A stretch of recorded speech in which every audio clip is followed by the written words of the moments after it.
Boss Cowboy Sports, where your voice matters. Yeah, moving too bossy, we don't tread softly, but not flossy, the streets that taught me, moving too bossy, we don't tread softly, but not flossy, the streets that taught me, I'm just trying to get my nigga paid. We came from Section 8, and I knew I was at since the second grade. Man, I swear my time is coming, cause I'm never late. Came from broken homes and broken dreams to getting paid. Boss Cowboys. Your voice matters. And it does. Yep. Your voice matter, man. Alright. And y'all already know I slept on it. And when I sleep on it, sometimes I don't come up like everybody else. I'm very independent, do my own research. I listen to you, but I'm definitely gonna run Reagan. I'm gonna trust you, but I'm also verify. So I don't check the film. The film is spoken, and it's told me a lot. See, last week I said soft. Yep. This week I see improvement. That's how you got to look at it. It's a long season. Yes, wins and losses are important, but also got to look at the bigger picture. Did we get better? And we did. So we gonna talk about it. We slept on it. Let's go. Boss Cowboy Sports, where your voice matters.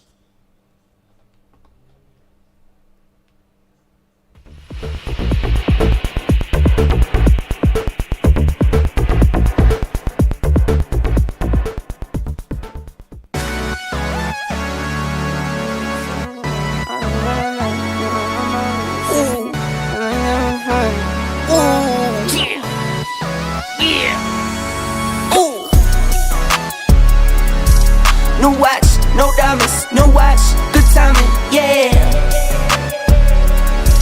No watch, no diamonds, no watch, good timing, yeah. Need no middleman, I'm the man to man, send it in. I like what I like, me, I know my rights is sipping in. I like having fun, I do what I want, it's what it is. For my son and son, for my daughters, yeah, it's for my twin. I work through the night, I do what I like, get a check, I go for the ride. I've been down the ride, for the win. Still move on the hush, never run for none. I face my fears, I just drop for none. Month to month, still from year to year. No watch, no diamonds, no watch, good timing, yeah. No watch, no diamonds, no watch, good timing, yeah. I'm sporty and rich, I'm sporty and rich, I'm sporty and rich. Do it again, again, again. I'm sporty and rich, I'm sporty and rich, I'm sporty and rich. Do it again, again, again. Get some checks, I invest, and I spend a check. Spend a check, get it back, then I take a Let's risk. go. Only race is the human, I take care of my skin. I was doing this as a rookie, now I'm up to bet. Set the trend, set the pace of play. I don't trip, but if I fall, bet I make a way. I take trips in the fall, watch the leaves change. I like to treat every day like it's my B-day. No watch, no diamonds, no watch, good timing, yeah. Come on now. No watch, no diamonds, no watch, good timing, yeah. I'm sporty and rich, I'm sporty and rich, I'm sporty and rich. Do it again, again, again. I'm sporty and rich, I'm sporty and rich, I'm sporty and rich. Do it again, again, again. Welcome to Boss Cowboy Sports, where your voice matter. Do it again, again, again. I need all the executives to have a seat. Do it again, again, again. All right, man. How y'all feeling, man? Y'all encouraged? Y'all mad? All right. I know some of y'all mad. Some of y'all mad. Y'all panicking too early. I understand taking it serious, but too early. For me. It's a long season. We just played a good team, y'all. So I'm not taking it like some people. And see, I'm gonna get you ready. I'm gonna get you ready. Cause the sky is gonna be falling all week. I'm telling you, it's gonna be the sky is gonna be falling all week. Oh man. All right. Dallas Cowboys defense isn't just bad, it's historically bad. My boy John said, I'm still pissed. Yeah, I understand, man. It's a lot of people real upset. So, and I ain't mad at anybody that's upset. And Ty say, I want petty Monday. I know, I'm still petty. I haven't changed. I'm still petty. But you know, it's going around. I'm just letting y'all know it's going around. So I'm gonna get it to the film, okay? Because I already see, based on what I said at the beginning of the show, it's a lot of people like, what? Nah, I said what I said. I always try to go where the evidence takes me. So I'm also gonna talk about that CeeDee Lamb and that Dak Prescott stuff and that Tank and that, and you know, I'm gonna talk about Tank and Michael Parsons. I'm gonna talk about that at the end though. And then boy say, nah, we need petty. Listen, yeah, man, I'm still petty. I ain't changed. I'm still petty. I ain't gonna change on that. All right, but I really do mean what I said. I'm not playing with y'all. I'm not giving y'all any fake optimism. I see some things that's better. Matter of fact, way better. So, especially because I've already looked at all the running plays for both the Saints as well as the Ravens, because I think that's the number one thing we got to focus on.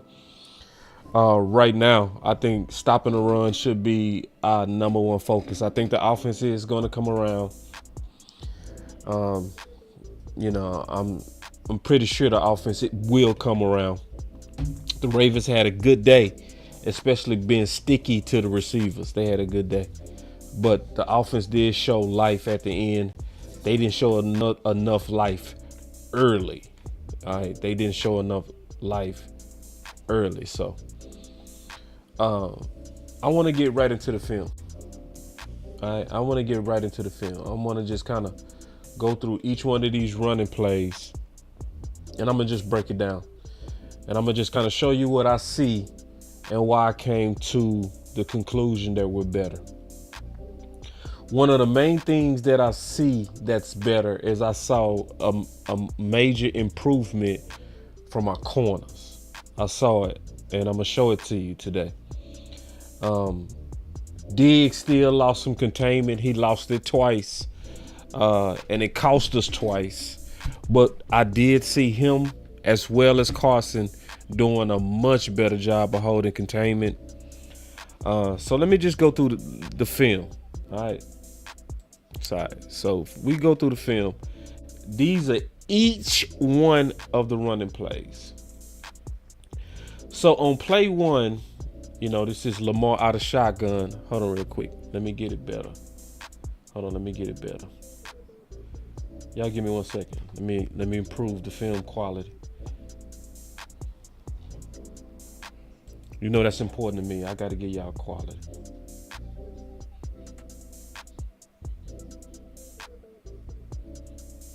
Okay, that should be better now. All right, so let me get into the film, man.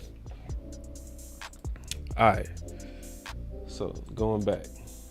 All right, so this is shotgun with Mr. Lamar, and he's gonna run left. And the main thing that you're gonna see is the most of the runs and the successful runs came from when the defensive ends was crashing down. Okay, now it's easy to blame them. I'm gonna be very careful when I explain this. It's easy to blame them and assume that they're at fault, but it really all depends on what type of defense they're playing. Okay, so I want to be real clear as I explain this, because sometimes when you're trying to stop a run pass option, you'll do what's called a scrape exchange, which means that the defensive end is going to automatically crash down on a running back. Okay, which is the opposite of what they usually supposed to do. They usually supposed to have containment on the quarterback, but if they run in a scrape exchange, your defensive ends are going to crash down, and it's their job to, because they're trying to stop the run action, especially when they see at the mesh point a potential run from this read option. So, but then what's supposed to happen is sometimes the linebacker will scrape. So it's really hard to say who fault it is. So some people go assume this Micah. I'm not going to assume it unless I know. Now, one reason you can assume that it's Micah, because Micah Slow played this, which means it's not a scrape exchange, and his eyes are in the wrong place. So when you see him slow playing this, that lets you know that basically it wasn't a scrape exchange. So really this is on Micah. So Micah basically didn't read correctly and he'll let Lamar outside. So an easy gain there. Okay. So, and you can also see this where they contain the run well here. You know. So you go see pretty much mostly through the A gaps, they go do good all day. But you go see Tank right here crashing down, and they get outside of him. So as I'm looking, what I see, and this is a lack of containment that you're gonna see with Diggs. So right here, Diggs is the ultimate containment. All right. So this touchdown is going to be because of Diggs, because they're going to show run action. They're going to stalk block him just like last week. So you see Andrews stalk blocking him, right? So he's also taking on with the wrong shoulder, which we talked about last week. He's supposed to keep that outside shoulder free. It's not free. So they reach him. He can't get off that block. Easy walk-in touchdown. That touchdown is on Diggs. Yep. So this is where Diggs need to improve, because especially after last week, you should have known better, because they did that to y'all all day last week. So, but you're going to see for the most part, good effort on our defense if I just let it play, because I'm looking at all the running plays, and you see for the most part defense swarming to the ball. You see them turning it up inside, and for the most part they was really containing Derrick Henry. They was doing a pretty good job of containing him, especially early, and to a degree Lamar. So as you can see, as I'm just letting it play, they really wasn't getting off until we made some mistakes.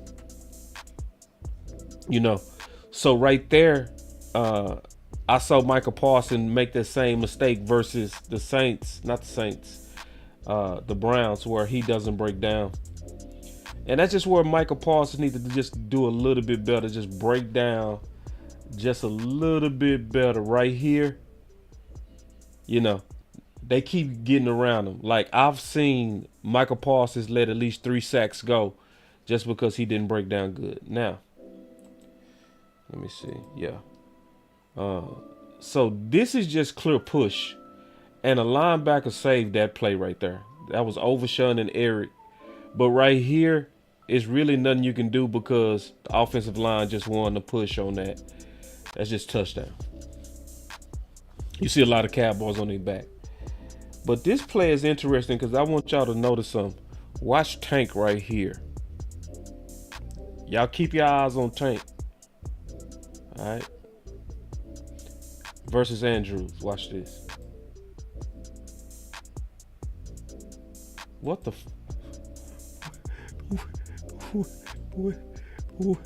What? What the fuck is that?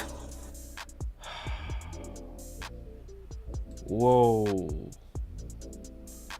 Now, this is something that you never supposed to see. I'm highlighting it again. This is something that you never supposed to see. A tight end pancake, a caliber defensive end. Like, oh my God. Look at this.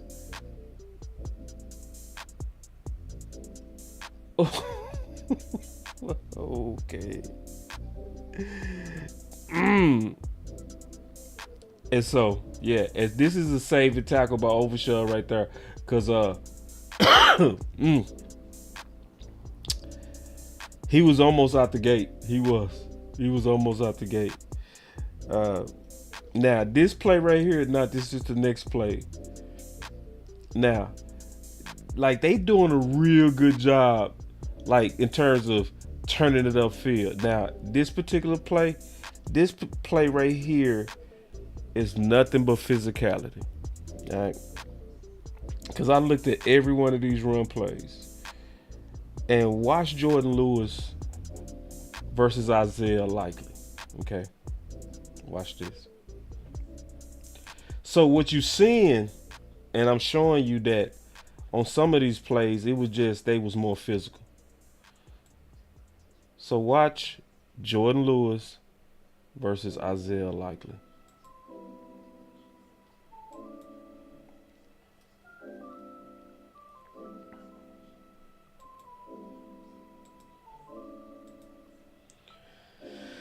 Definitely a size advantage, but at the same time,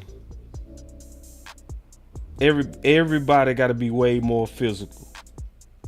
Now, this is a great tackle by Carson, because this is another play to where they could have been out the gate if it wasn't for Carson. If it wasn't for Carson on that tackle right there, yeah, they could have been out the gate on that. So, yeah, it's some physicality issues that I also see too.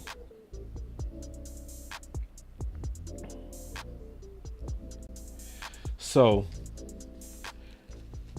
a couple of these, I'm gonna show y'all real quick. Yeah, defense getting there, man. Yeah, see, defense is getting there. It's see, when you look at them for a majority of their plays on versus run plays, they was actually pretty decent. Yeah, like, good effort by the most part. Like, really getting after them. They did it. Like, if you really look at each one, now if you look at the stats, you will miss it. But if you look at each one of these run plays, now right here, this is just a piss poor job by Linville Joseph. He is just way too slow off the ball, and he's gonna be one of the main reasons this run get off. Look at this.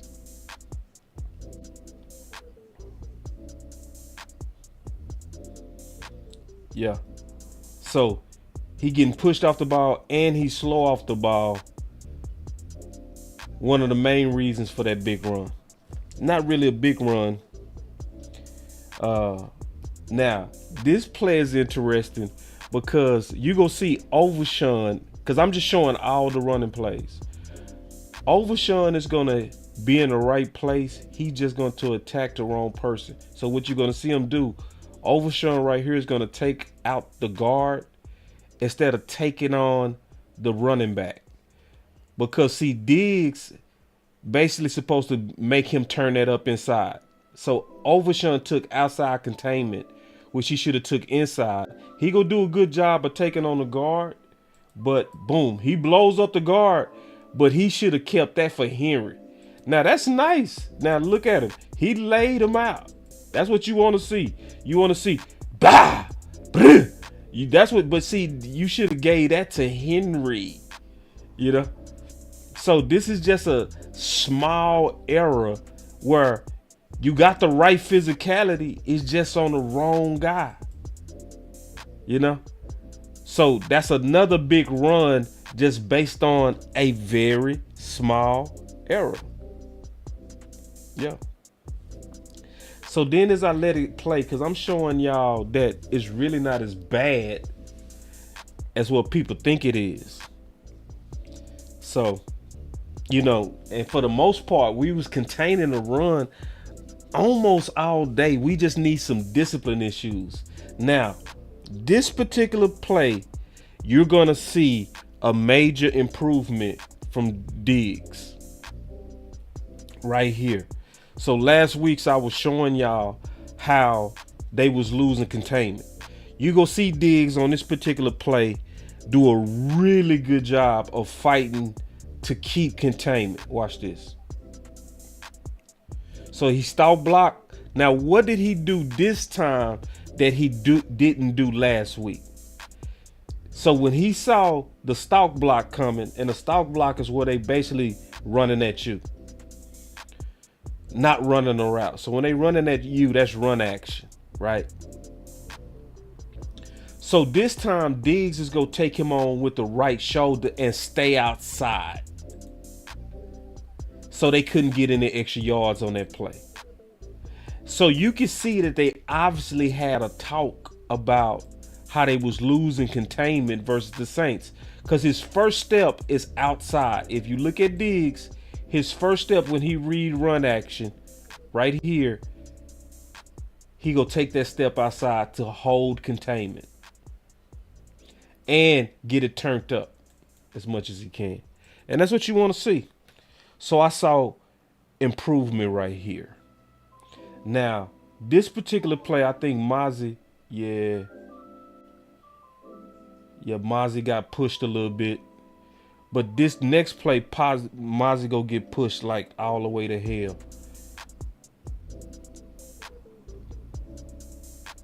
Yeah, see this particular play is on Mozzie. Yeah. So y'all watch Mozzie right here. Right here.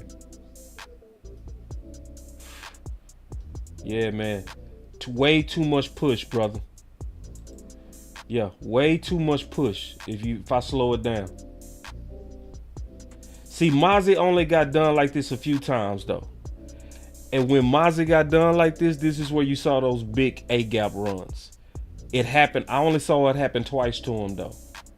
So right here, he go take on that double and he just honestly losing. That's all that's happened. He not holding. His shoulders is all the way turned. Easy read. Yeah. So you already know he downhill now. You know what I mean? Derrick Henry is easily downhill, and that's what caused this particular downhill run. Mozzie. And then he get his boy Carson. Poor Carson gets stiffed off. Ooh. Wee. I was talking to my partner today. I don't know nobody in league history that got a nastier stiff arm than Derrick Henry. Look at this. Bow. Ooh. Man, that boy stiff arm is like a heavyweight jab. I guarantee Carson was checking his lip. I guarantee his lip was bleeding. I guarantee it. Ooh, I'm talking about that stiff arm is. Hold on real quick. Let me look at it one more time. Carson finna get. Bow. Ooh. Wait. Oh man, let me keep going. Let me see. But I'm showing y'all all these running plays, you know, so you can see, was it really that they was killing us? Was they really killing us?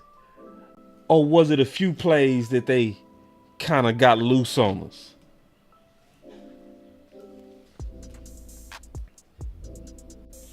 So this is another one where Tank is gonna crash down. Hold on.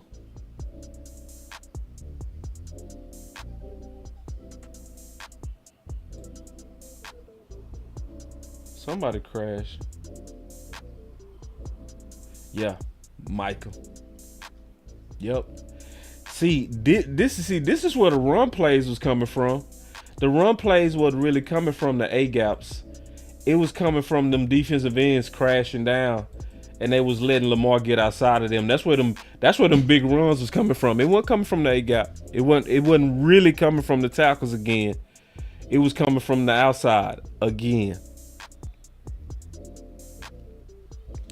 So, because a lot of times you'll look at the stats and then you'll think, because you see, a big average, you'll say, damn, we must be soft up the middle.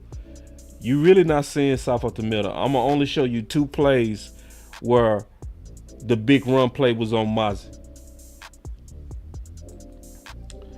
But see, and this is another one where Mozzie gets killed again. And another downhill run. See, every time you saw Mozzie killed, you saw one of these downhill runs. Look. It's right here. So, watch this.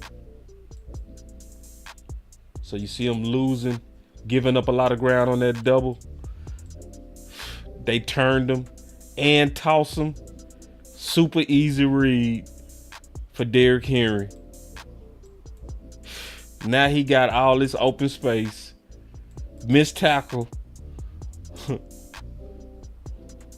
by Dunno. And touchdown. Yep. Carson can't run him down. Bad angle by Diggs. Yeah. So every time, I'm going to tell you, every time you see Mozzie get whooped, you saw a big run like that. But you didn't see it but twice. But that's all it took. That's all it took. So, this is the good news though, I want to tell you. Not every team is built like the Ravens. All right? Because see, a lot of people trying to make it seem simple. They trying to say, oh shit, all you got to do is run the ball on Dallas. Nah, every team ain't built to run the ball like the Ravens. Every team don't have the mentality to run the ball like the Ravens. It's only a few teams left that we go face that have this mentality. Now, they tough and they coming up too. So one team for sure that's coming up, and I'm gonna still show some more film. I ain't finished. I'm gonna show some more film. But Detroit is coming again, but with a way better offensive line. San Fran is coming. So we gonna see this again. We gonna see this exact same thing again. Now, this is where this might be good news, because this gives us all a chance to highlight what's going on and to put in requests before the trade deadline. This is where we have to be a smart, intelligent fan base that's really talking about the real solutions.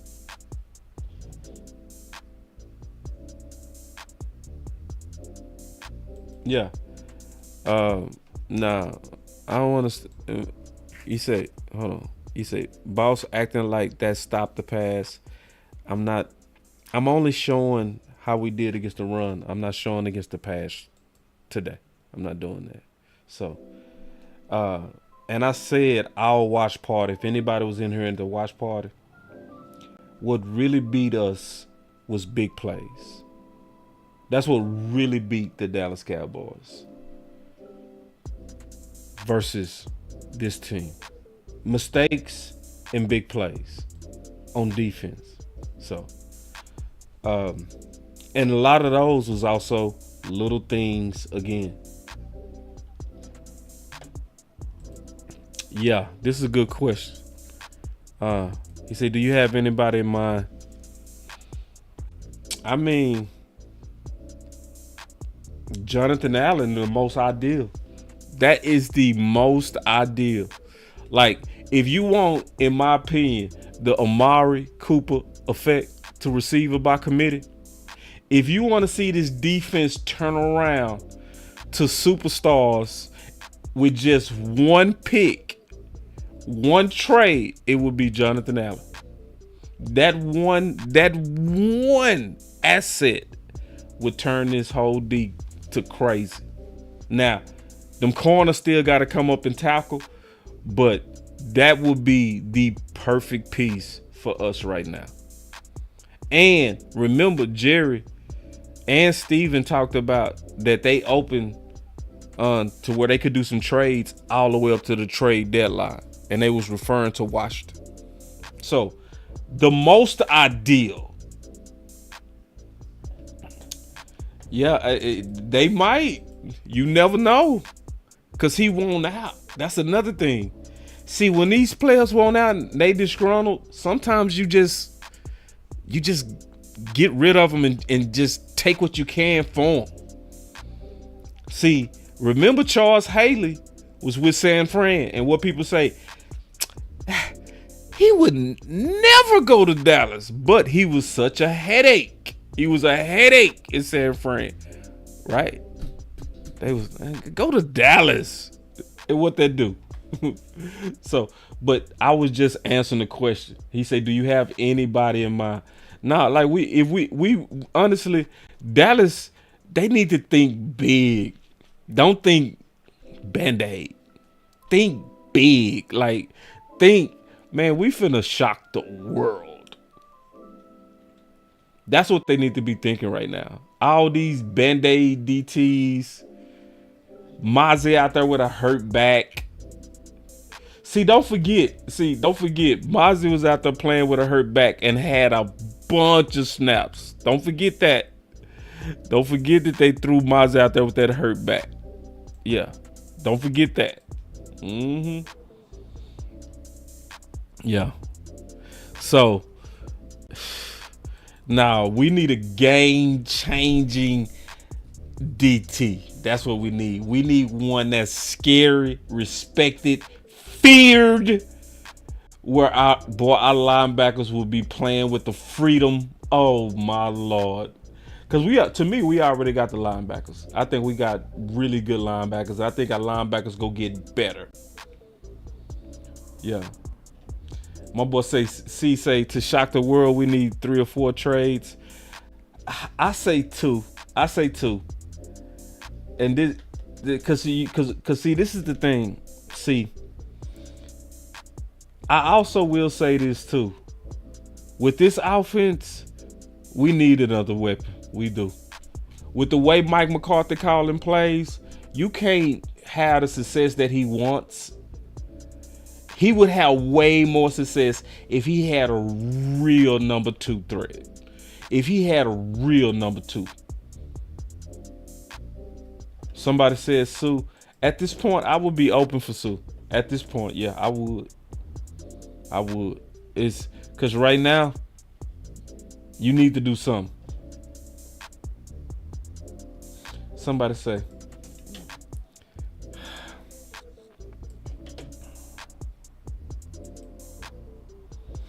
He said, what do you think of Jerry saying he couldn't afford Henry? This is the thing. I'm going to tell y'all my honest to God opinion about Henry. And I honest to God mean this with all my heart. Henry would not have made a difference to the Dallas Cowboys. He wouldn't have made a difference to the Dallas Cowboys. Because we don't run the ball.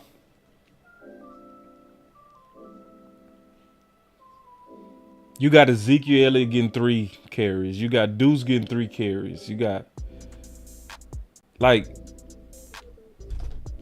we not running the ball. See, you can only get the benefit of Derrick Henry if you're willing to stick with the run game. So based on how we using a running back, I'm glad Jerry did not pay for Derrick Henry, because it would have been a waste of money. So my boy he say, as a lifelong Notre Dame fan, Morris is not good. Well, I say this, for me watching Notre Dame, I did see at Notre Dame and watching his full games that he's a very hard hitter and he did not break down well to make tackles. I will say that he didn't break down well. But as of what I'm seeing lately, I'm liking what I'm seeing out of Morris a lot. So I totally disagree that he is not good, because what I'm seeing with Louisville right now, I see our future middle linebacker easily. He is, to me, trending. He trending in a very good direction to me right now. But I appreciate your input as a Notre Dame fan, and I do agree with you that he has some question marks on his tape. But right now, that boy Morris, man, he's showing me something. He's showing me something. I'm seeing something in Morris. I really am. All right, let me go back to the film. All right, so hold on. Let me go back to this play. Oh, okay. Now this particular play, I like this play for a couple of reasons. First of all, I like Diggs coming up to make the tackle on this play. And I like the physicality of Malik Hook on this play. So the receiver go try to crack block Malik, right? So you see Malik run through him. But most importantly, what Diggs did is he saw run action through the crack block, and he comes down to support fast. And that's what you want to see. You want to see your corners come down and make tackles, even on Henry. That's what you want to see. Kept his outside shoulder free. But one of the people that really helped this play was the physicality of Malik Hooker. You know, basically meeting force with force, knocking people back, you know. Yeah, making it very hard for Henry to get going. So I felt like Malik Hooker had a pretty good day. See, on this particular play, it was a package. This was a package problem. This was nickel on a base running offense. So we basically didn't have the right personnel out there. So we had to get that nickel off the field, get back to that base defense. And then in this particular play, this is another crash action that you're going to see by Nealon. So basically where you saw Lamar get going, it was always where the defensive ends was crashing every time. So this next play, bringing up Morris right here, this is just a good design by the offense. So if I'm looking at this offense, what they gonna do is they go cut block Lil Foul, which then frees up the alley. Because if they wouldn't have cut him, Morris would have met him in that alley. See right here, now the main thing that I like is you look at the corners again. What the corners are doing a better job at is they're reading when they see run action, or if they see a block down or a crack block by the wide out, they coming to turn it up. So watch. So you see the crack action. So you see the crack block. So that's clear run action. So then Carson is going to go. That's exactly what you want to see. And he's going to go with speed. He's out. He's out the gate. Now, remember we said last week, you wanted your corners to do what? Keep that outside shoulder free to turn them up inside. And he did that.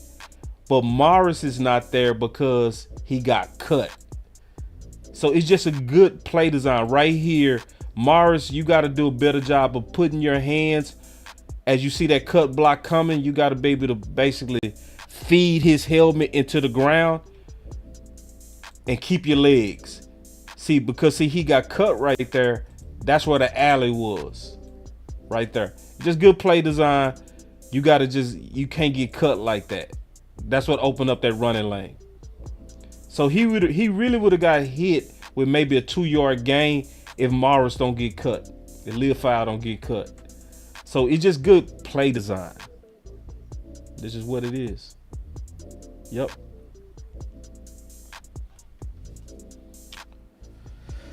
Yep. So then Diggs again fighting to keep outside containment to cut it up inside. And see, you can see the improvement. See, we weren't seeing this versus the Saints. We wasn't seeing this. So Diggs sees the run action. So I'm just showing y'all improvements. So Diggs sees the run action, right? You can see it. And instead of the wrong angle would have been to take this angle. Why? Because that allows the running back to bounce it outside.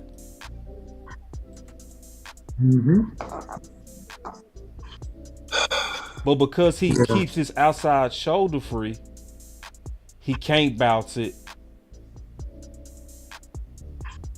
and causes him to have no gain. Just because he played it right. Yes, sir. So basically, that's the last running play that I had. What's up, OC? What's up, boss? What's up, man? I hate I couldn't get on here earlier, man, to rock with you, but man, I'm here now. So whatever's left, man, I'm more than happy to contribute a little bit. Nah, I know you've done a great job already. I was just basically showing the difference between the Saints and the Ravens, because being all the way honest, I know a lot of people upset.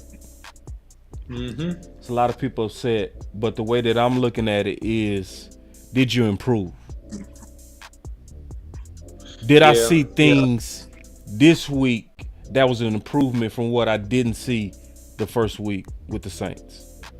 And that answer is yes.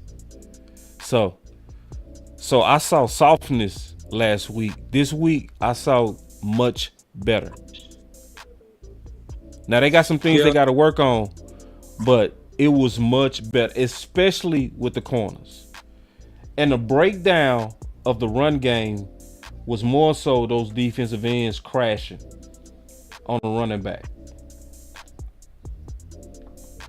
Yeah, man. I think that sometimes you deal with improvement and stuff like that, but then sometimes you ask the question: is your improvement still good enough to win? And right now, I'm gonna say I don't know. It wasn't good enough versus these Baltimore Ravens that we knew they would come in and be physical. We knew exactly what they were going to do. We knew they were going to give the ball to Lamar Jackson. We knew he was going to do the read option, which that first touchdown was on Micah. He was looking inside the running back, and you always take the quarterback on the read option. That's just one-on-one. So at the end of the day, man, the Cowboys have a lot to fix, in my opinion, Boss Cowboy. I think it was some improvement, but I think that at the end of the day, man, what do you see here? You see a lack of penetration. You see them losing leverage. And it happened quite a bit throughout the whole game, especially in that first half, man. They came out and they just really just took it to us, man. Just straight up. And look at all the push. Like, even if you run that back, that's the big issue that I see with this defense. It's just a tremendous amount of push and a lack of that right there, the lack of strength at the point of attack and getting off blocks when you play against physical teams. And until we figure out a way to resolve that, and I said this last week, boss, I don't know if we got the personnel to do it. And I said this last week, I'll say it again. I think we need to be creative and situationally mix in some stunts, mix in some run blitzes. I think we need the situation to do things like that versus certain teams, man. Because right now, versus the good teams, I think we'll probably kick the Giants' butts. I think we'll probably come back, have a good game, kick their butts, and then everybody will be like, look, see, we had a rough couple of games, and then here we are. But my contention on this, boss, is that, man, you got to be able to line up and beat the good teams to go far. And I don't know if we're there yet, boss. I don't know if we're there. We're not there. No. There's no way.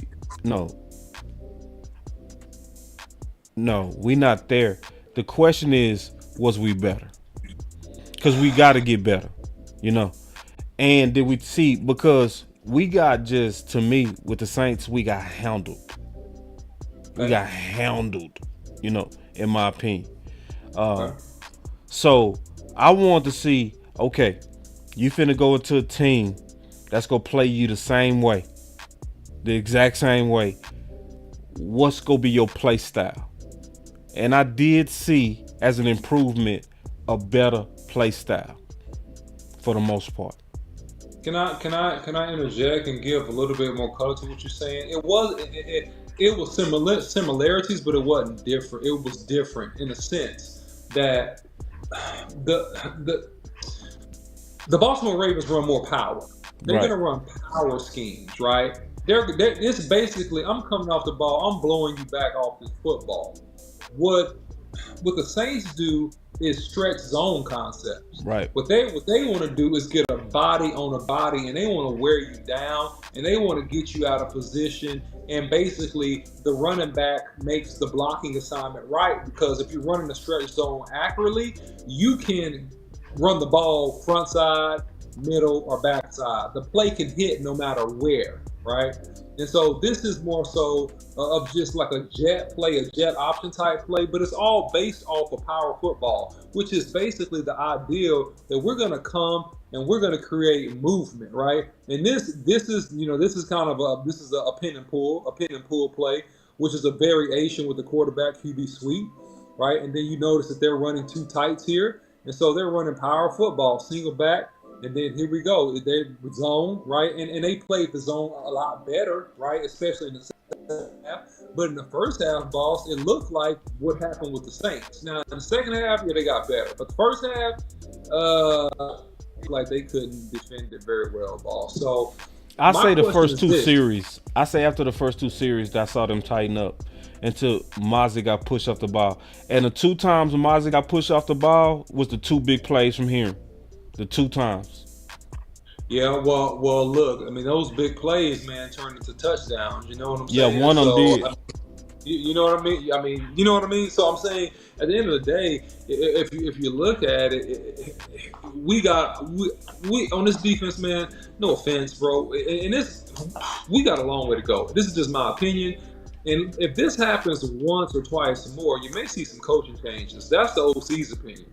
If this happens once or twice more and we don't get a lot stiffer, quicker, and we're giving up 28 and 30 points, etc. to teams, you may see an early departure with some coaches here, man. I'm just going to be honest. That's my opinion about this, but it's also the front office's fault, because this is what you get when you cheat.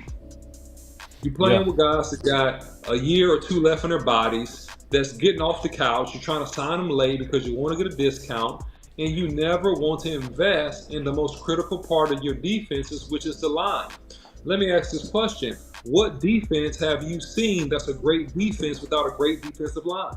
Right. You've never seen one. What offense have you seen that's a great offense and they don't have a great offensive line? I'll answer the question. You never seen one. So at the end of the day, you're gonna have to invest where it's important, and this is in part. So whatever they're upset about, talking about, and Jerry Jones said this. He said, "Well, we got to improve." You're right, Jerry. You have to improve because you didn't spend no money when you could have. So yeah, now you got to wait. You got to wait. You got to hope everybody gets better and do what Boss Cowboy just said and improve. Right? That's what you got to hope, and you got to hope they improve fast enough for you to be competitive in this NFC East. And I don't NFC East and the NFC as a division. So, I mean, that's my take on it. Look at Mozzie right here. When Mozzie get killed on this play. Yeah, man. Well, man, the two times that Mozzie get killed, this is Henry out the gate. Yeah, man. I mean, Ooh-wee. that. Look, that's a young man playing a grown man's game, Boss Cowboy. We talked about this at nauseam, and that's why you need to follow Boss Cowboy Sports. We already told y'all it's gonna take 2 or 3 years for a dude to grow into his man body for him to But be he only got safe. pushed like that twice. But it was them 2 times. It was big chunk runs. Yeah, but boss, twice is too much when you the nose. No, I That's why agree. they push No, you I there. agree. It's too I agree. much. But see, keep in mind, he was playing with a back injury. See, Go ahead. like, check this out. And I'm just keeping it real, y'all. I'm not, my boss say 275 rushing yards given up. I wouldn't say that's improvement. Now remember, I said before kickoff. I say I would be shocked if it's not the Rams of 2018. I said it before the game started. Why? What happened with the Rams in 2018? Y'all should know. We was injured at DT. We was depleted. See, people, like, don't forget, we very depleted right now at DT. Don't forget. Carlos But Watkins. whose fault is that? It's our fault, but I'm just saying, like, we put Phillips on our right. Maze out there with a bad back. You know?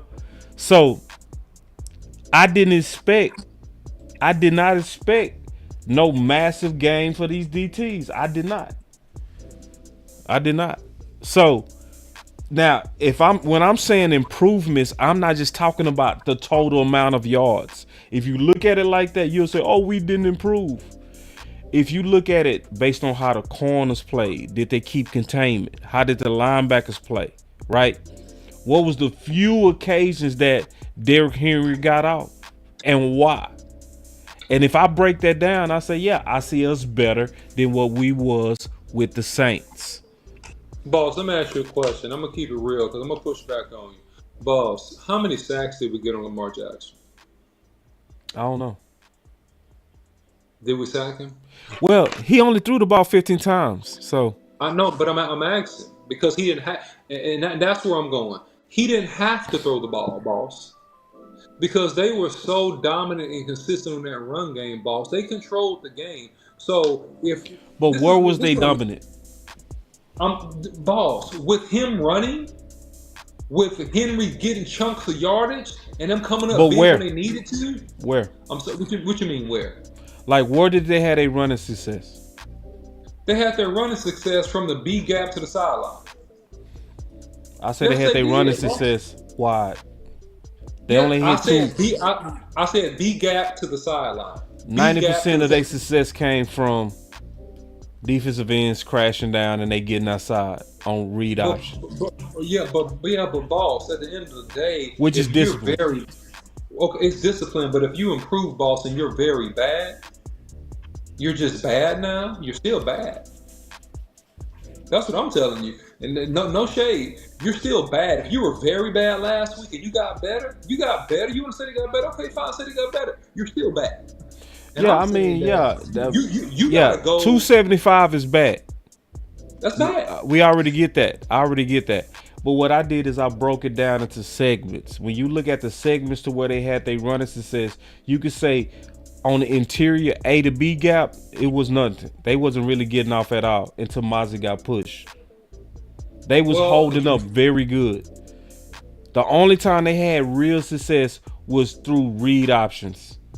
And it was likely because those defensive ends was crashing down. Because every time Lamar got outside, every time he got outside, they crashed. Every time. Wow. And Lamar hit him for like 9 or 10 a per. So that put 100 on the ground right there on just bad reads. So when I see something like that, I say you can improve. Yeah, 100%. You gave him 275. You're absolutely correct, Boss Cowboy. You can improve. What I'm saying is that how fast can you improve? And you better improve in a hurry before you lose more games and this thing starts to get away from you. That's what the OC is saying. You better improve in a hurry. You can improve. Because the main thing that I saw was specifically last week, the corners was not keeping containment. They was not. Okay, that's true. This week, they did a much better job of keeping containment. Now Diggs lost containment twice. One of them was a touchdown. One of them was a run. But compared to last week, way better. So I said all that to say I can see where they getting coached up. So obviously they need to be ready for another quarterback that's gonna run that read option. When they come up against this read option, they need to be ready for the next one. They can't be crashing down like they was doing. Cause Hurts go get us. I guarantee that. Fields go get us with Pittsburgh. I guarantee that. So this tape is good tape to learn from how to play the assignment right. Now, how would you play the read option with the quarterbacks that we got coming up? I said it at the top of the show. If you're at the defensive end, you take the quarterback. The read option where he's looking to see what you do, man, you coming up the field, you make him hand the ball off. You play the quarterback. You make him, because what they want you to do is crash so he can snatch it out of the belly and scoot around the edge because he's an athletic quarterback. He's going to create more damage like that. Make him hand the ball off to the B gap like they did with Henry when they blew off Mozzie and he got a chunk yards a couple times. You rather a team beat you that way because your linebackers and your defensive tackles are inside and you have a chance to gain tackle and force him to a pursuit. If you crash and you lose contain, yes, to your great point, Boss Cowboy. By the way, I want to shout out to Boss Cowboy. Great, excellent point in terms of contain. Because no, you don't hear nobody talking about that and breaking it down, that really the cornerback is the last part of contain. Most people don't say that. They just deal with the ends, which what you said is absolutely perfection on that. They are the last part of contain. But before that, you have the outside linebacker. So here's the thing. If you crash down as a defensive end, you put your outside linebacker in a precarious position because now he does have to cover from basically inside the hash all the way to that corner. So if that quarterback is fast enough to outrun your linebacker, he's already up on the corner, and your corner better make that tackle, stay wild, or force him out. So this is why, Boss Cowboy, to answer your question, I'm sorry for the long answer, but I answered it earlier. Look, you always play the quarterback, and that's where Micah messed up on that first touchdown. Play them off. Make them hand it off. Do you think they could have been doing a scrape exchange?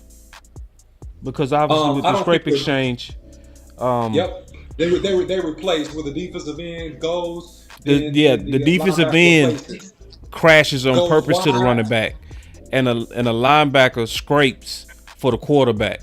You think they could have been because they crashed on everything, bro? Well, it didn't work. So the first time they did that and he got around the gate, you kill the scrape exchange and you play straight up football. DN, you take the freaking quarterback. You go late, put a lick on Lamar and wear him out. Make him hand the ball off. It's like that's dumb because you don't have the athletes. You got to have almost a borderline all perennial Pro Bowler to have a shot at scraping and getting to Lamar Jackson when he starts to get 2 or 3 steps in the ground. You're looking at a 4.240. Like he ran a 4.3, but the dude plays like he a 4.2. So it's like you don't even play with that. So based on your logic, it was the defensive ends. They was reading it wrong. You don't play which with looked it. like they was coached up wrong, to be honest. Because I can show you where every one of the defensive ends now you talking. Was crashing. This where you took my thunder. That's where I was going. You took my thunder. That's where I was going. It was played wrong, boss.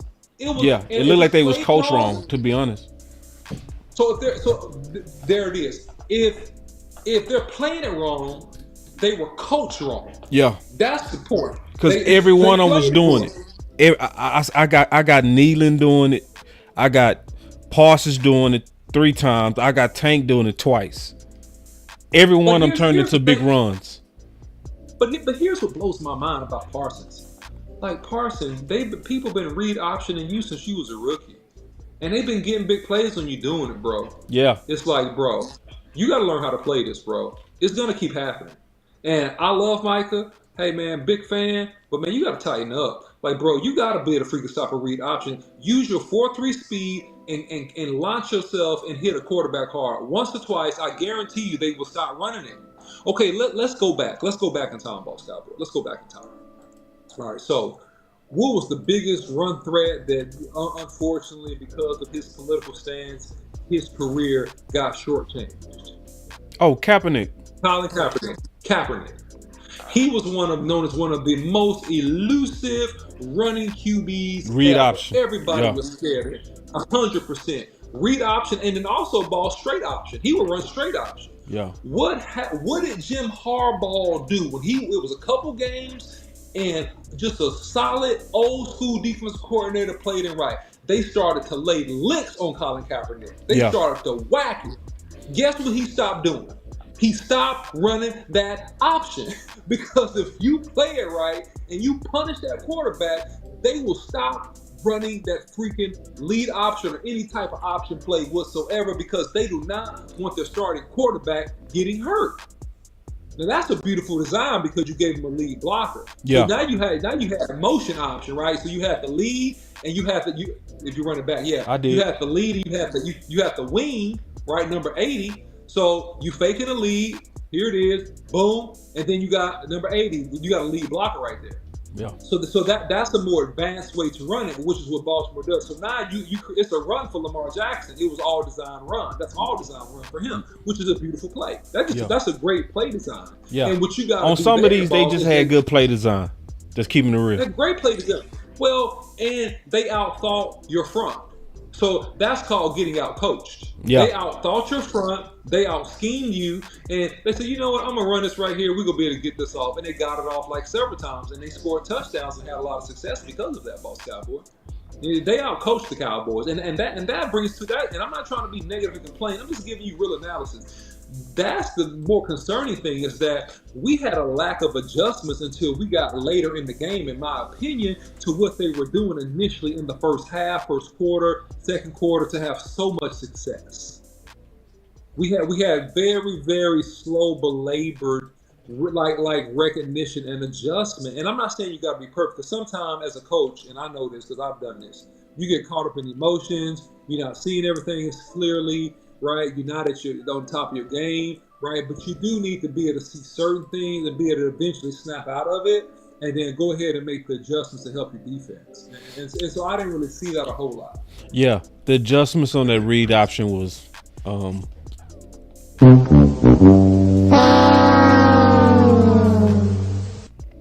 you do got to look at Zimmer. Hey, man. Hey, what's the song of Will Smith famous on Summertime? And the old folks dance at the family reunion? That's what it looked like to me, bro. And you brought this up, you alluded to, Boss Cowboy, but it's starting to look like Father Time is undefeated. We're gonna give you a couple more weeks, Zim. I want to see what you got. But man, if you gotta pick it up. Because then my question is, how do you go against Lamar and you're not ready for the read option?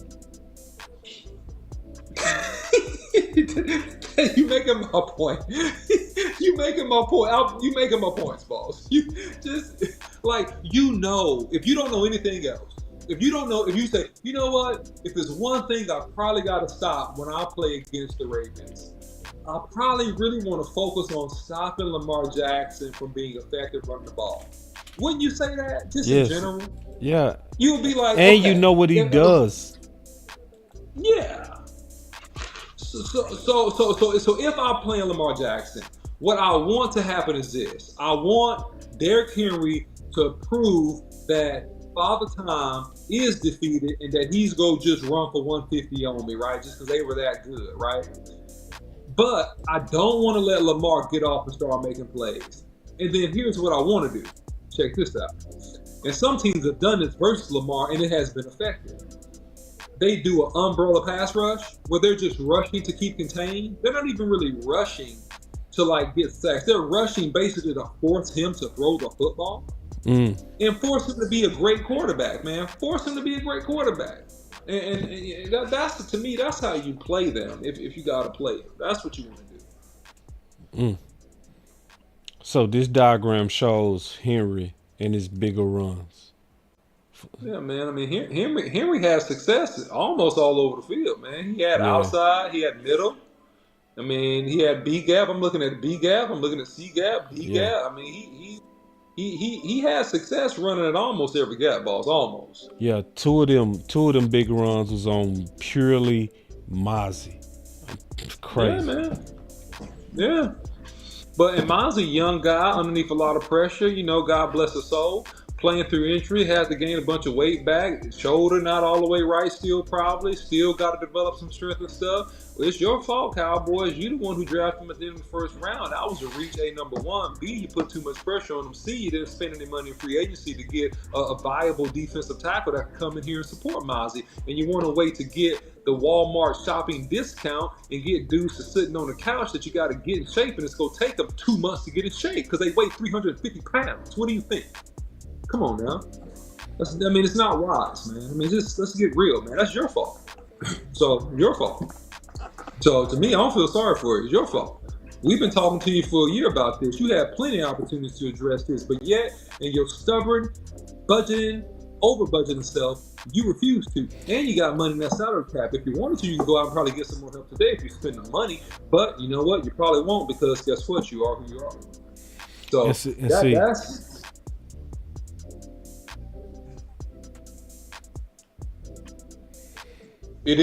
What do they say? It is what it is.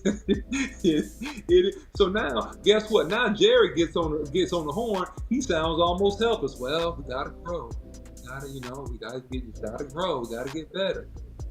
So man, it's up to you, man. But I'm gonna tell you, man, you ain't beating no good teams like this. And here's the other component: Dak Prescott has to carry this team. But Dak Prescott has to get off the hot start. Dak can't wait till the second half to get going. Or I'm going to put this on McCarthy. McCarthy can't wait until the second half to get going in terms of being able to figure out what the defense is doing and trying to create some plays that's going to move the football. Because to be honest, as quiet as it's kept, this offense has been stagnant when the games was on the line and important, man. It's been some stagnation.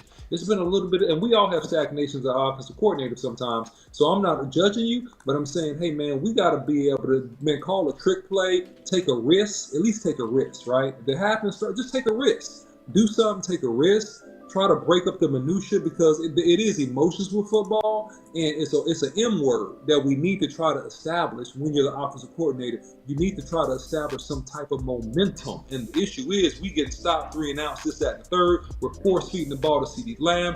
We force feed the ball some to Brandon Cooks. Right, we're not getting Ferguson involved. He's halfway hurt. Our running game has one of the lowest per rush averages in the entire football league. So we got to be a little more creative. What did you think of Dak Prescott?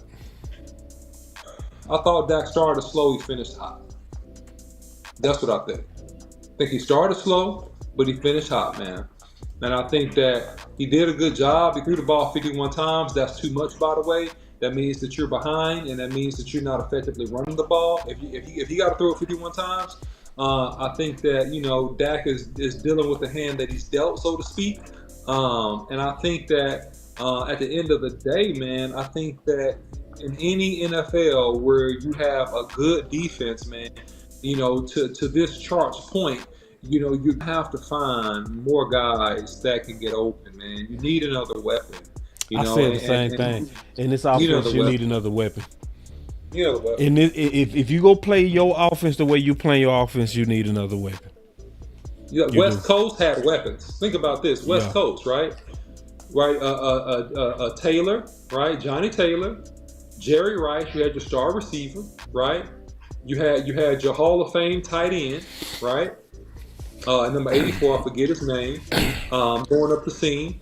You had Rathman, right? Fullback. You had Roger Craig. You had like 5 weapons. Then you got a quarterback that can run. You got at least have 2. You got to at least have 3. You need 3 good ones. You got Ferguson, right? You got CeeDee Lamb, but you need somebody to balance the field to keep teams honest from doubling and just making CeeDee Lamb's life so hard. Whereas, he contesting having a lot of contested catches, hard to get open because you can roll coverages to him. You got to have somebody else on the other side that scares the defense a little bit to where if they do that, you can take advantage. And right now, we really don't have that. No shade to Cooks at all. I think he's a good receiver. But at this point in his career, I'm not sure he's that solid one. You need almost like a 1B.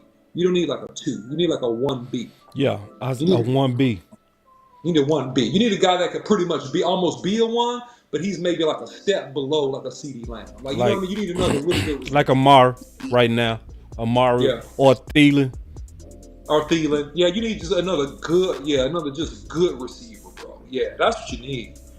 And if you do that, then you'll start to now with Dak. When Dak has some weapons, man, it really opens up because then Dak just starts to deal. You know what I'm saying? Dak becomes like a card dealer. He just dealing. Because he knows that based upon route combinations and schematically that you can get people open. And so that, but you know, if you give Dak what he got, he gonna force it in there. That's what he's doing to me a lot with CD. He's forcing it in there, checking down to Ferguson. You know, you got to move the pocket, run people underneath. You got to do just different stuff, man, to try to make it work. Throw the ball to the backs in the flats. You know, line up. This may sound dumb to some people. Line up Ezekiel Elliott in that slot. Let him run a couple short routes. You know what I mean? Give yourself like a check down option. You know, do something like that. You know, help yourself out. But right now, it's not good enough. Right now, Mike. You know, no offense, but he's struggling with some of those calls, man, in terms of how to get him going, man. He is, in my opinion. And I will say this to answer my own question. I think Dak played phenomenal given the degree of difficulty. Yeah. You know what I'm saying? 300 some yards with this amount of tight window throws. Them dudes was not open, bro. You know? Just period. Yeah. So Dak had to Houdini them balls in there. A lot of those balls. So. Yeah. Yeah, man. Let's talk about this real quick. Hold on. I got some good Super chats? Nah, not super chats. We got some of them too, but I like some of these comments. Kimmy said, is it possible missing count messed up rhythm between Dak and CD?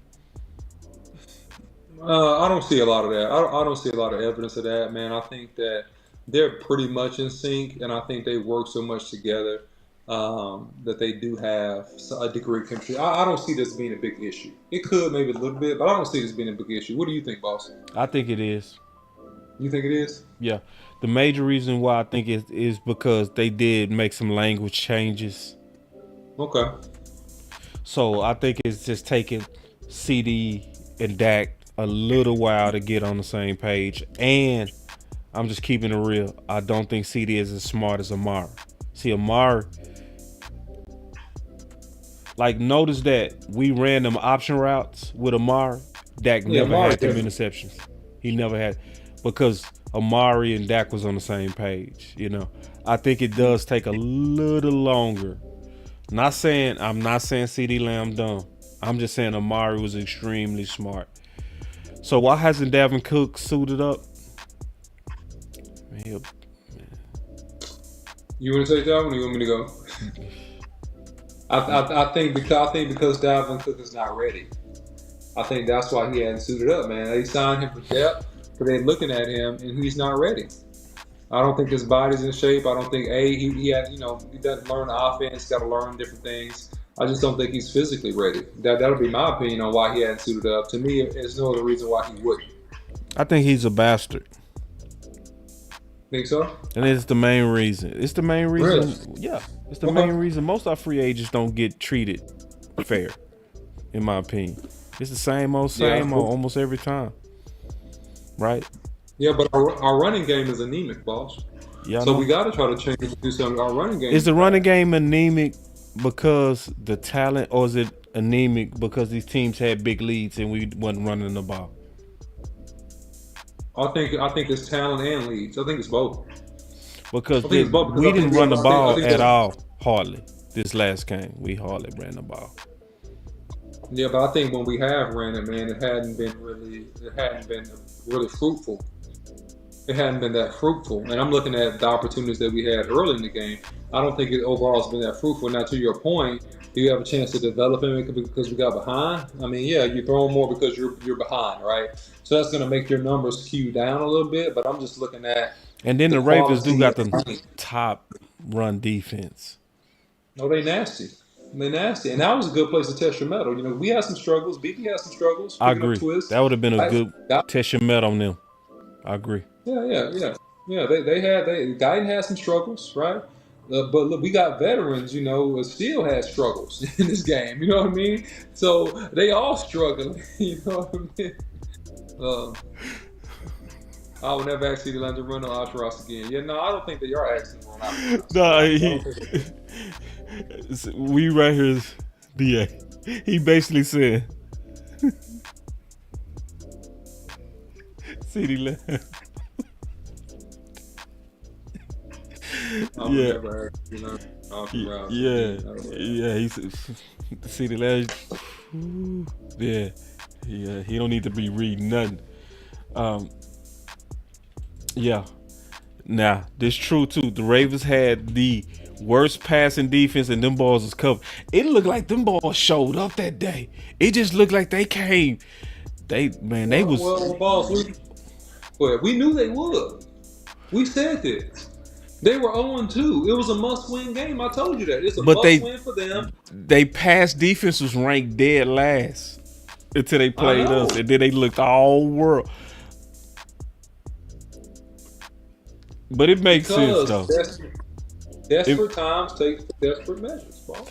I was talking the real truth today, and this is the real truth. A lot of people ain't gonna want to hear this, but sometimes your DBs just have good days. Sometimes your receivers just have good days. A lot of people don't want to hear that, but it's true. It's true. Right. It's true. Right. It's certain days we will come out there and we will beat the snot. And then we'll go against the same receivers the next day and they will eat us alive.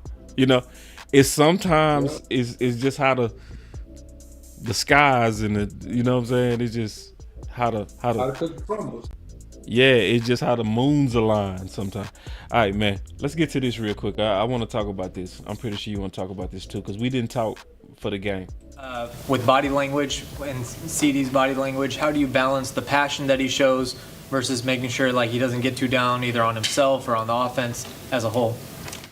Yeah, I mean, reading body language, I'm not really into it. I'm just into making sure he doesn't get down on himself.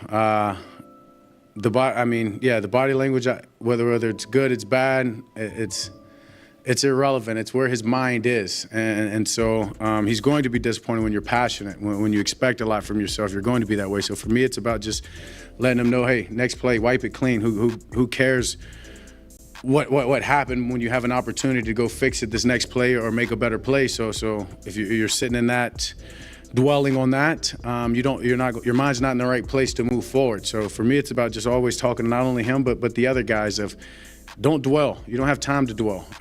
You look at the way that game ended, and I feel like if we don't dwell in different places on offense, it's a different game, obviously, and who knows, a 2-point conversion away from a tie game and a red zone trip away from a different ending to that game. So that's my point, is you can't dwell. Things happen fast in this league, and you always have an opportunity, you always have a chance, as long as there's times and as long as you have the ball. Micah was going back and forth a little with DeMarcus. CD's going back and forth a little with Dak. What's your assessment of that, and how do you feel about those kind of interactions on the sideline? I think that's part of it. I mean, these are competitive guys.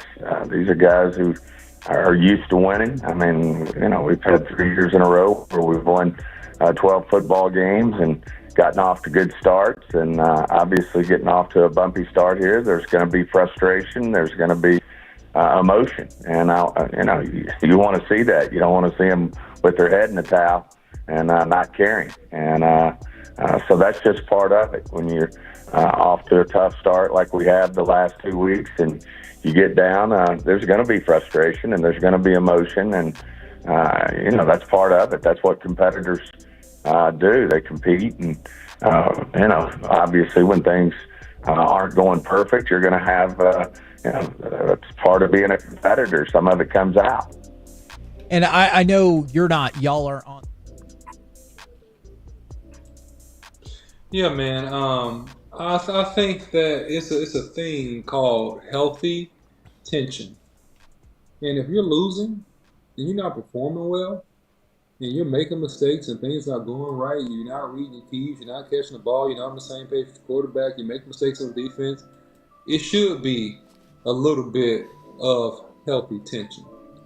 And so I'm not worried about that. I agree with Stephen Jones on that. I think it's healthy. I think it's good. It should be a little bit of tension between the team, knowing that we need to go out here and perform at a higher level because that's what we're capable of doing. So 100% agree with that. I don't see it as a problem, Boss Cowboy. Man, that's amazing. I wasn't expecting you to say that, but I see it just like you and Steven too. I see it exactly the same way. I think it's healthy. Yeah. I think it's I think our fans don't like it. Our fans don't like it. I think it's too corporate. Yeah. The fans are taking a personality of the leadership. Too corporate. That's why you don't like it. Too corporate.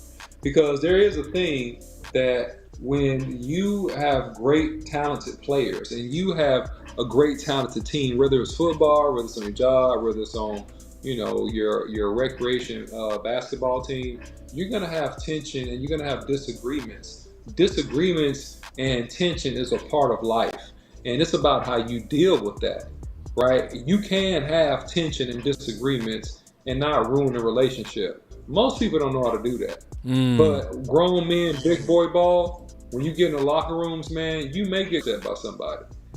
Somebody may cuss you out. But in a day or so, it's okay. Because that was in the moment, and it was more important about the message and more important about the attitude and the why behind why we got into this, which is always usually a greater goal of our team winning, or either you picking up your personal performance so you can help our team win. So it's always a point and a purpose behind that. And that's what most people don't get. Most people can't get into arguments and then still preserve the relationship. But you can argue, you can disagree and still have a relationship. It's life.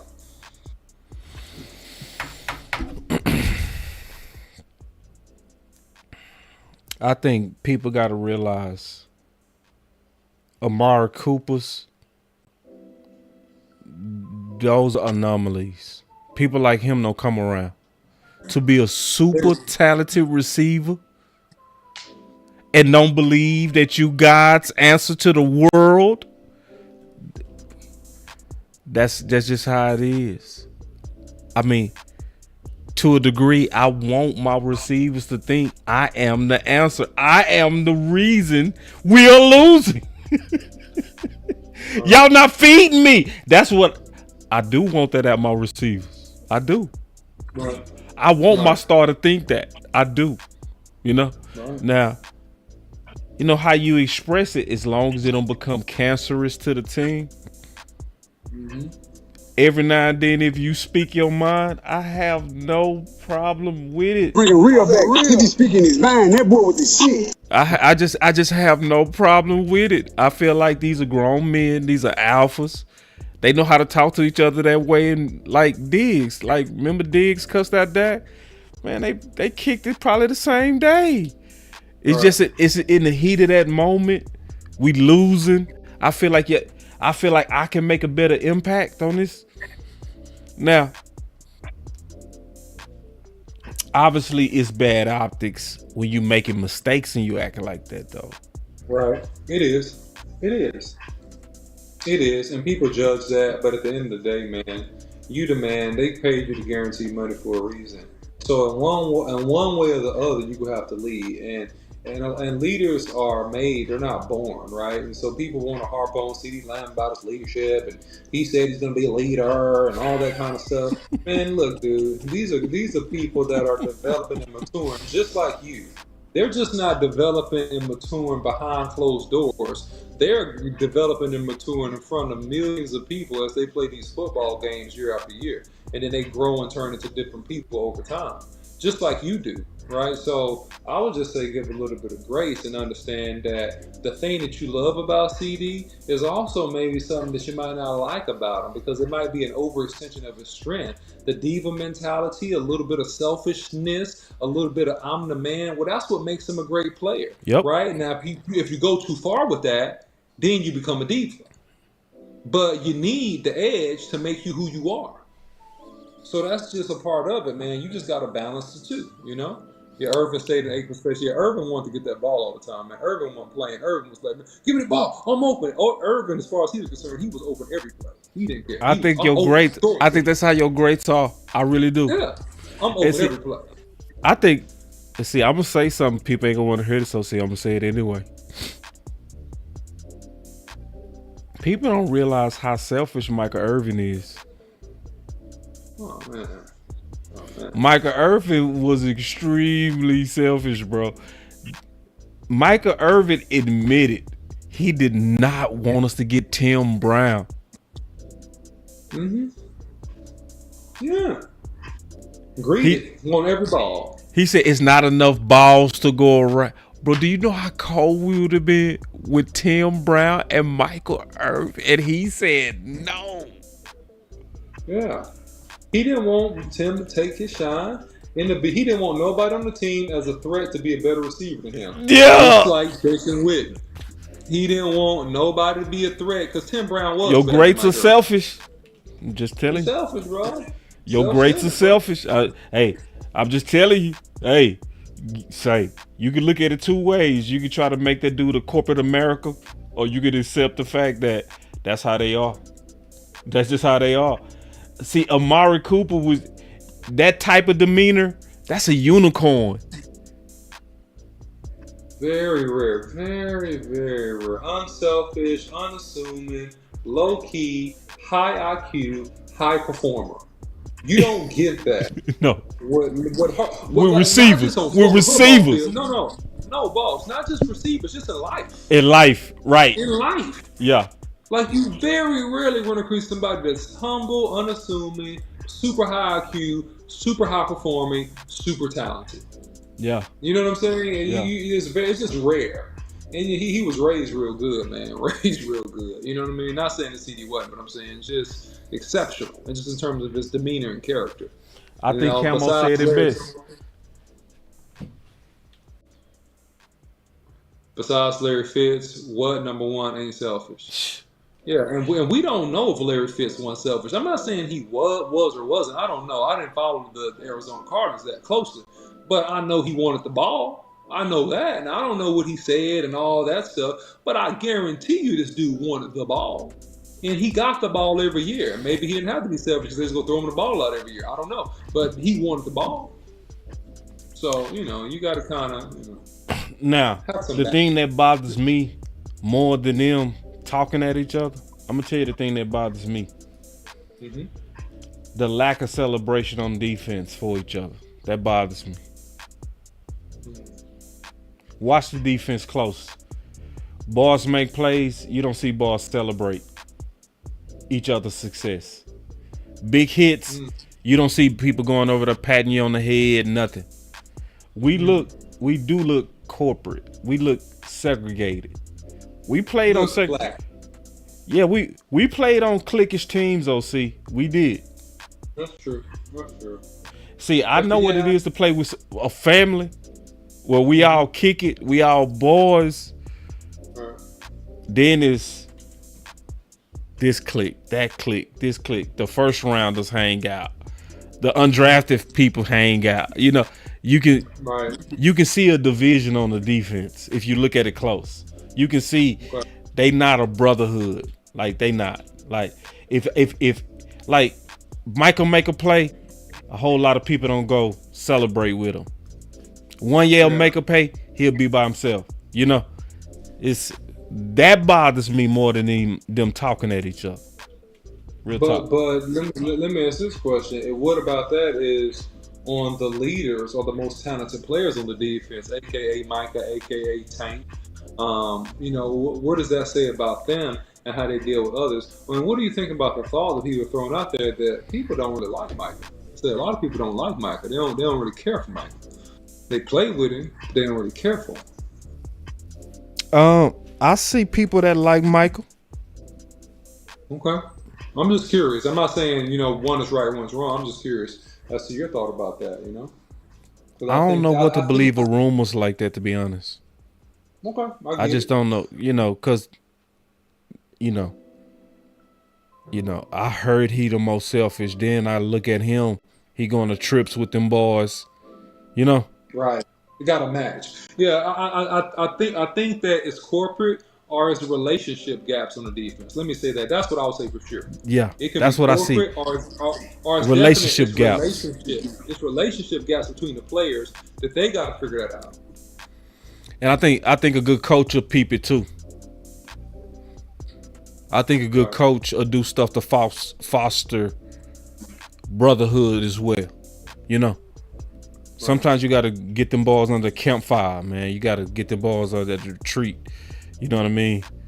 You know, you got to get them balls to confess their faults one to another.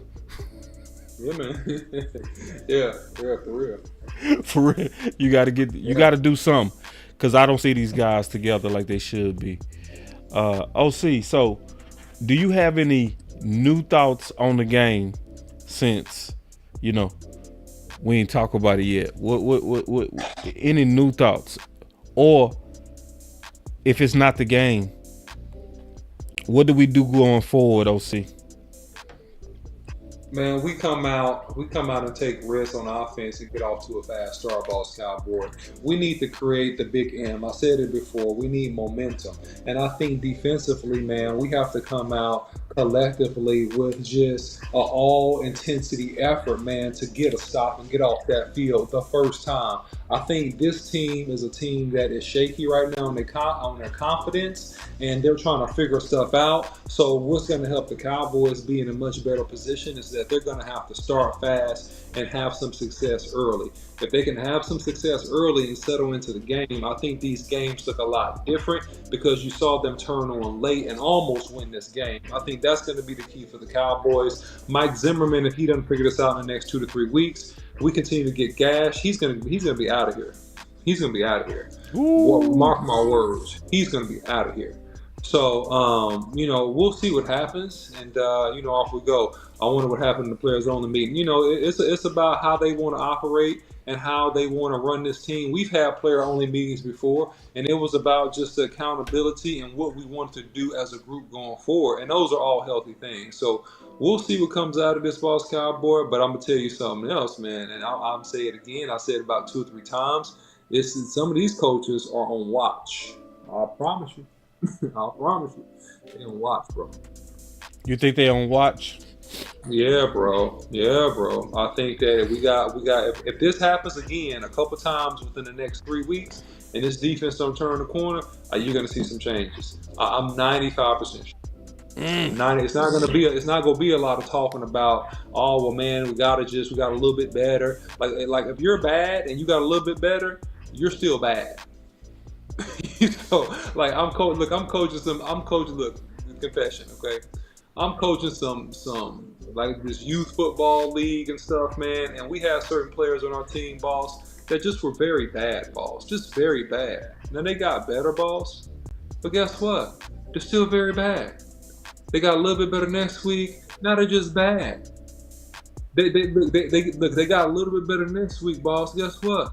They're not bad anymore. They're just like poor. But they're still not like good enough to do what we want to do. So I still have to move around and do different stuff. And to me, that's what this defense looks like, in my opinion. It just looks like, man. And then Mike McCarthy, you just look like, man, you wet in the bed. You wet in the bed a little bit. Like to start the game, man, you got to start off hot and come up with something, man, that's going to help us score and get some crowd momentum and get this team confident. That's what I think, Boss Cowboy. Those are my thoughts. I'll pause it right there. Yeah, man. My boy say linebackers got to communicate better. CD got to toughen up. Yeah, I don't know if it's a toughness issue with CD Lamb. Maybe maturity, maybe communication. I get the communication part. I guess you'd have to define, like, in what way you saying toughen up. Because I think CD is pretty tough, but I'm not sure what you mean when you say that. So I can't really address it. Yeah, OC, man. So I guess what's your final words, big dog? Man, I just think the Cowboys are a 1-2 team, man. The Cowboys are in the middle of the pack in terms of their performance right now. They got to pick it up and turn the corner these next 2 to 3 games, or there will be bloodshed, man. Those are my final thoughts. The rest I already said. Boss Cowboy Sports, where your voice matters. Love, moving too bossy, we don't tread softly, but not flossy, the streets that taught me, moving too bossy, we don't tread softly, but not flossy, the streets that taught me, I'm just tryna get my nigga paid. We came from Section 8, and I knew I was at since the second grade. Man, I swear my time is coming, cause I'm never late. Came from broken homes and broken dreams to getting paid. Love, dollar bill, listen close, this is not a drill. Niggas hungry trying to get a meal. I've been in light, who gon' pay a bill? I've been in action, been in traction, surplus with niggas lacking, shining light but still be blacking, red lights will stop the action, green to go, even when it's slow. Higher heights to balance out the lows. Can't ride the wave cause you ain't got a boat.